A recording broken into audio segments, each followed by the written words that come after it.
Breaking news చూస్తున్నారు. America ఎంట్రీతో Israel ఇంకా Iran మధ్య జరుగుతున్న యుద్ధం కొత్త మలుపు తిరగబోతుందా అంటే అవునంటున్నారు చాలా మంది విశ్లేషకులు. అయితే ఇప్పటికే ట్రంప్ ఒక కీలకమైన మీటింగ్ని కూడా ఆదేశించారు. అమెరికా భద్రతా మండలికి సంబంధించిన ఒక కీలకమైన మీటింగ్ జరగబోతుంది. సో దీంతో ఇజ్రాయెల్ ఇంకా ఇరాన్ మధ్య ఏదైతే యుద్ధం జరుగుతుందో అందులో అమెరికా ఎంట్రీ ఇవ్వబోతుందా అనే క్వశ్చన్ రైజ్ అవుతుంది. అయితే ఇప్పటికే G7 మీటింగ్ నుంచి మధ్యలోనే వచ్చేసారు ట్రంప్. సిచ్యువేషన్ రూమ్ని కూడా రెడీ చేయాలంటూ కూడా ఆదేశించారు. అమెరికా భద్రతా మండలితో ట్రంప్ సమావేశమయ్యారు. అయితే ట్రంప్ యాక్షన్తో ఏదో జరగబోతుంది అనే భయం నెలకొనింది.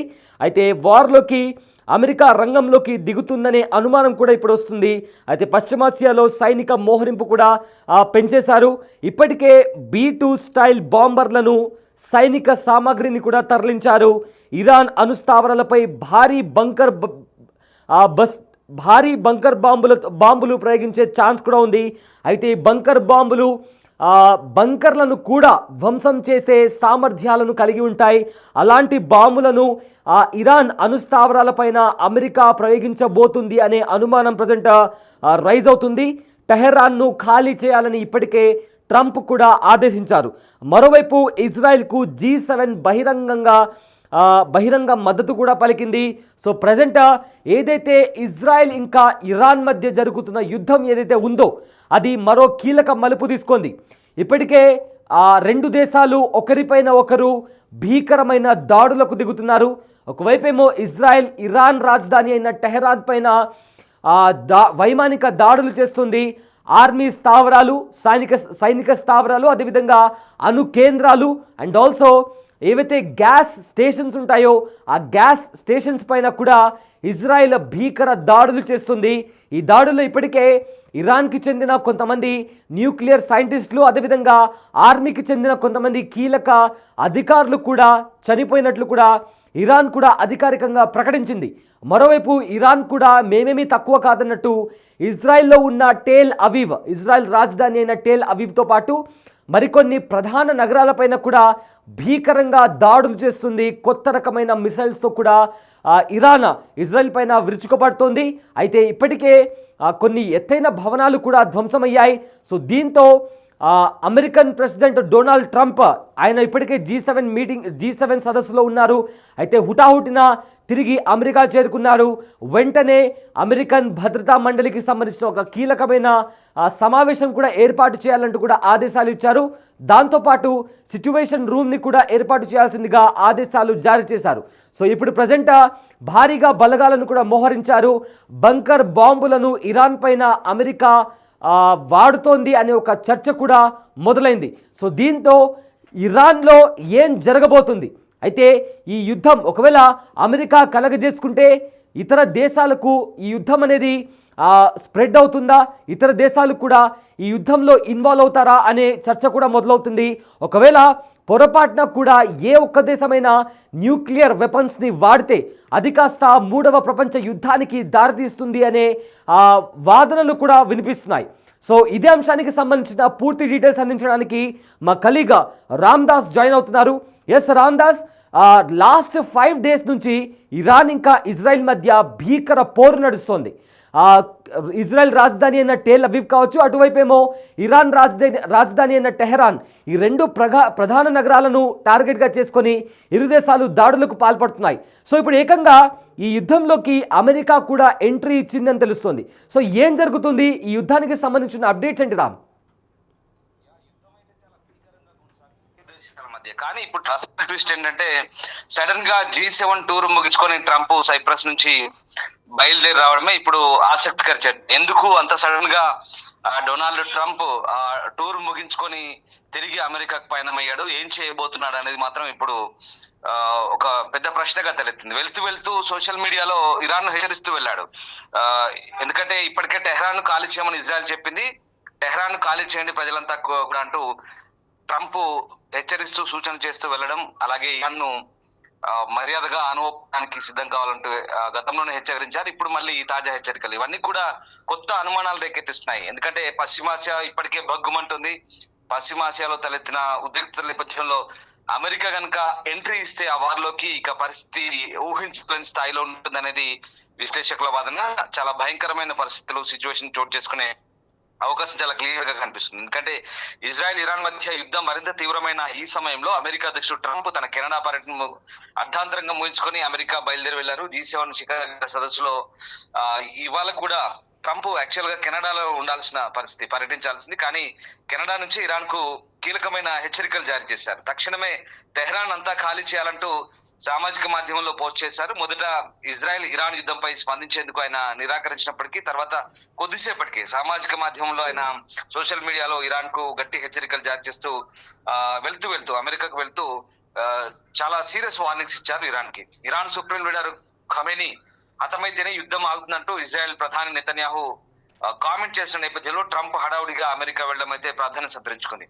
ఒక అడుగు ముందుకేసి ఇజ్రాయెల్ ప్రధానమంత్రి నెతన్యాహు అయితే ఇంకా ఏకంగా ఇదంతా కాదు, అసలు ఖమేనీని ఎలిమినేట్ చేస్తేనే మొత్తం వ్యవహారం సెటిల్ అవుతుంది, ఫస్ట్ ఖమేనీని లేపేయాలి, ఇరాన్ సుప్రీం లీడర్ ని అతన్ని తొలగిస్తేనే పూర్తిగా ఈ వ్యవహారం సద్దుమనుతుందంటూ నెతన్యాహు చేసిన ప్రకటనకు కొద్దిసేపటికే ట్రంప్ ఈ ప్రకటన చేయడం చాలా కీలకంగా ఇక్కడ ప్రాధాన్యత సంతరించుకున్న పరిస్థితి. And at the same time అమెరికాకు వెంటనే అటు నుంచి అటే రిటర్న్ అవ్వడం అనేది ఇప్పుడు ఆసక్తికర చర్చ.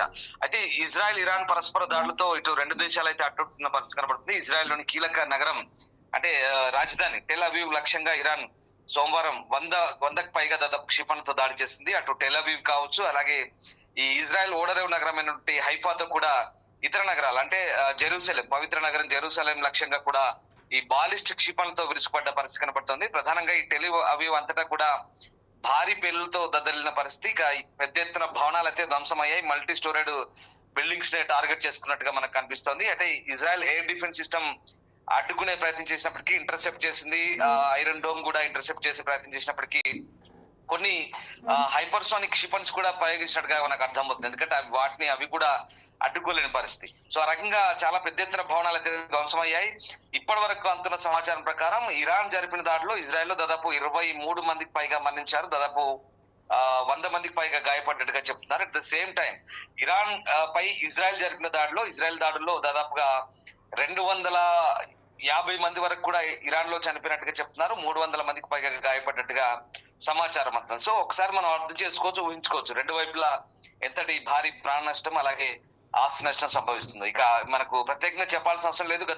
ఇది 5వ రోజు, గత 4 రోజులుగా చూస్తున్నాం ఇజ్రాయెల్ దాడుల్లో ఇరాన్ మిలిటరీ స్థావరాలు ధ్వంసమయ్యాయి, అణుశాస్త్రవేత్తలను మట్టుబెట్టారు, కీలక సైనిక అధికారులను మట్టుబెట్టారు, అలాగే ఆయిల్ స్టేషన్స్ ని పూర్తిగా ధ్వంసం చేస్తున్న పరిస్థితి కనబడుతుంది, కీలక స్థావరాలన్నీ కూడా ధ్వంసం చేస్తున్న పరిస్థితి కనబడుతుంది. అండ్ ఇంకొకటి నిన్న సాయంత్రం సరిగ్గా మనం కూడా ప్రసారం చేశాం, ఇరాన్ లోని స్టేట్ టీవీ అధికారిక మీడియా అయినటువంటి స్టేట్ టీవీ రేడియోపై భారీ మిసైల్ తో విరుచుకుపడింది. సో ఆ ప్రాంతంలో ఒక్కసారిగా విరుచుపడడంతో ఒకసారిగా లైవ్ బ్రాడ్కాస్ట్ పై విడిచిపడంతో న్యూస్ ప్రజెంటర్ కూడా అక్కడి నుంచి పారిపోయిన పరిస్థితి. సో అంతకు ముందు ఇజ్రాయెల్ రక్షణ మంత్రి కూడా ఇక ఇరాన్ సంబంధించిన టీవీ రేడియో కొద్దిసేపట్లో అదృశ్యం కాబోతున్నారు ఆయన చేసిన ప్రకటన తర్వాత. కొద్దిసేపటికి ఆ మిసైల్ అటాక్ జరగడం అలా ఆ రకంగా ఇరాన్ అధికారిక టీవీ RIB కార్యాలయం పైన ఇజ్రాయెల్ క్షిపణి పడింది. మహిళా యాంకర్ అయితే వార్తల ప్రత్యక్ష ప్రసారంలో ఉండగానే స్టూడియోపై దాడి జరిగింది. రామ్ ఇప్పుడు ఒక సంచలనమైన ట్వీట్ చేశారు డొనాల్డ్ ట్రంప్. అయితే డొనాల్డ్ ట్రంప్ ఒక సంచలనమైన ట్వీట్ చేశారు. ఇప్పటికే ఈ యుద్ధం పీక్స్ లెవెల్లో చేరుతున్న సమయంలో డొనాల్డ్ ట్రంప్ చేసిన ట్వీట్ అయితే ఇప్పుడు publicity seeking president Emmanuel Macron of France mistakenly said that I left G7 summit in Canada to go back to DC to work on ceasefire between Israel and Iran.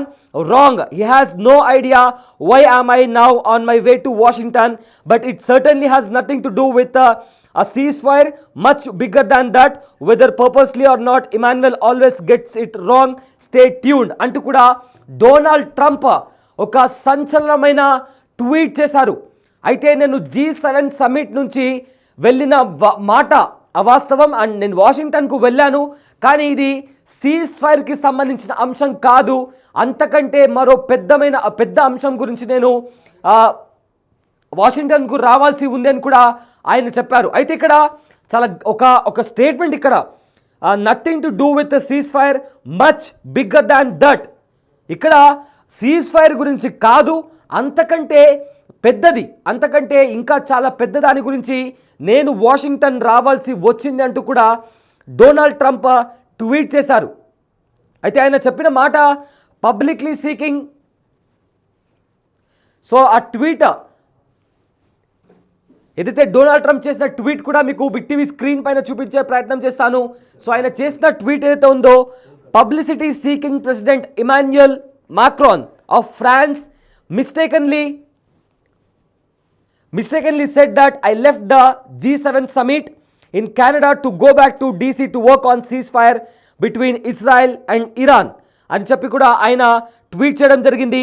అయితే ఆ ట్వీట్కి సంబంధించి కూడా ఇప్పుడు ఏం జరగబోతుంది, ఎందుకంటే సీజ్ ఫైర్ ప్రస్తావన కాదు, సీజ్ ఫైర్ కంటే దానికంటే పెద్దదైనది ప్లాన్ చేయడానికి నేను వెళ్తున్నానంటూ కూడా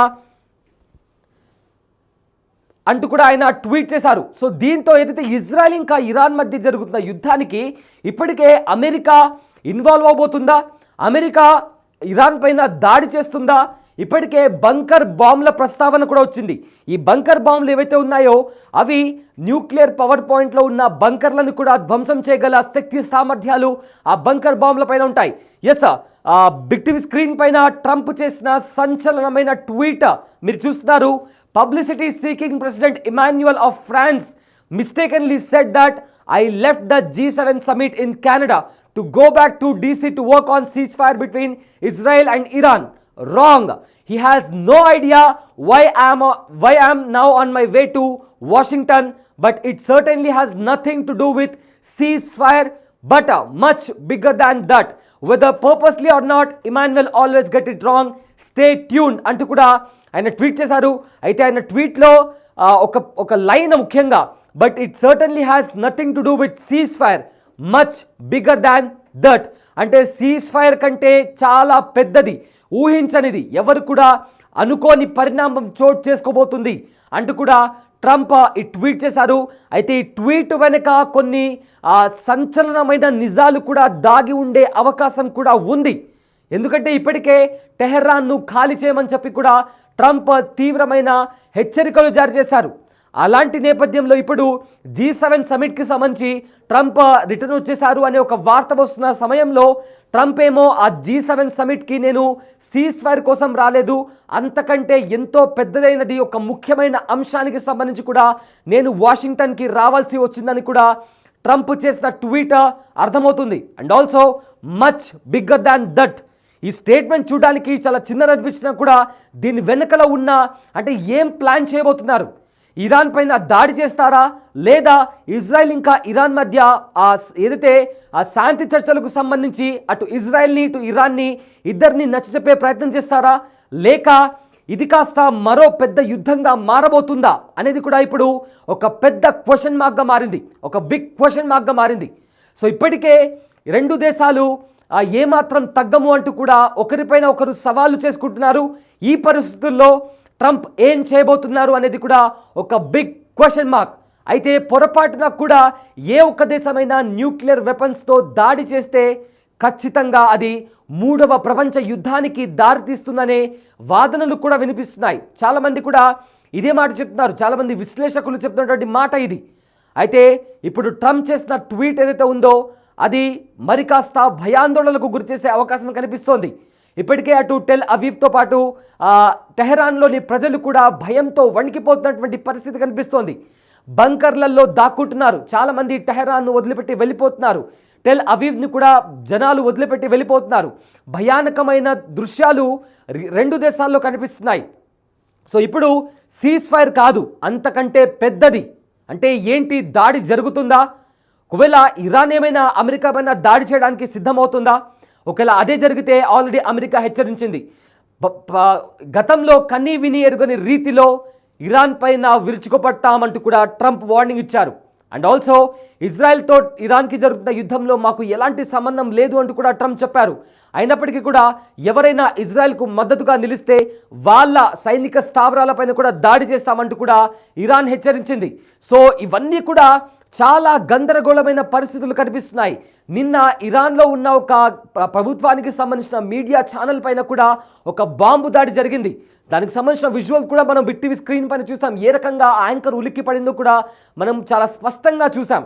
సో ఇప్పుడు ట్రంప్ తీసుకోబోతున్న నిర్ణయాలు, ఆ ట్రంప్ వేయబోయే అడుగు ఎలా ఉండబోతుంది అనేది కూడా ఒక సెన్సేషన్గా మారింది. చాలా గందరగోళమైన పరిస్థితులు అక్కడ కనిపిస్తున్నాయి. సో చూడాలి మరి ఏం జరగబోతుంది అనేది కూడా సర్వత్రా ఇది ఒక చర్చనీయాంశమైంది. ఒకవేళ 3వ ప్రపంచ యుద్ధమే జరిగితే వినాశనం జరుగుతోంది ప్రతి దేశంలో కూడా. అంటే వన్స్ అది స్టార్ట్ అయిన తర్వాత ఆ పరిణామాలు అనేవి ఎంత దారుణంగా ఉంటాయో, గతంలో కూడా మొదటి ప్రపంచ యుద్ధం, ఆ తర్వాత 2వ ప్రపంచ యుద్ధం తర్వాత కూడా చాలా స్పష్టంగా పరిణామాలు ఇప్పటికీ కూడా కొన్ని దేశాలు వాటి చేదు జ్ఞాపకాలను కూడా నెమరు వేసుకునే పరిస్థితి ఉంది. సో ఇప్పుడు ఒకవేళ అణుబాంబులు ప్రజెంట్ చాలా కంట్రీస్లో కూడా ప్రతి దేశం వాళ్ళకు అనుగుణంగా అణుబాంబులను తయారు చేసి పెట్టుకున్నాయి, న్యూక్లియర్ వెపన్స్ను తయారు చేసి పెట్టుకున్నాయి. సో ఒకవేళ అలాంటి యుద్ధమే జరిగితే ప్రపంచం మొత్తం అంతమైపోతుందా? ఎందుకంటే ప్రతి దేశం న్యూక్లియర్ వెపన్స్ని రెడీ చేసి సిద్ధంగా చేసి పెట్టుకుంది. సో ఒకవేళ 3వ ప్రపంచ యుద్ధమే జరిగితే ఏం జరుగుతుంది? ప్రపంచం మొత్తం సర్వనాశనం అయిపోతుంది అంటూ కూడా ఇప్పటికే చాలామంది నిపుణులు చెప్తున్నారు. అందుకే 3వ ప్రపంచ యుద్ధం జరగకుండా ఉండాలి అంటే ఏవైతే దేశాలు ప్రజెంట్ ఇరాన్ కావచ్చు, ఇజ్రాయెల్, రష్యా, ఉక్రెయిన్ ఏవైతే యుద్ధానికి దిగుతున్నాయో వాళ్ళు శాంతి మార్గంతో, శాంతి చర్చలతో ఈ యుద్ధానికి ముగింపు పలకాలని కూడా ఇప్పటికే చాలామంది ఎక్స్పర్ట్స్, అదేవిధంగా ఐక్యరాజ్య సమితి కూడా కోరుతుంది. సో ట్రంప్ తీసుకున్న ఈ అతిపెద్ద నిర్ణయం ఏంటి అనేది కూడా ఇప్పుడు అతిపెద్ద సస్పెన్స్గా మారింది.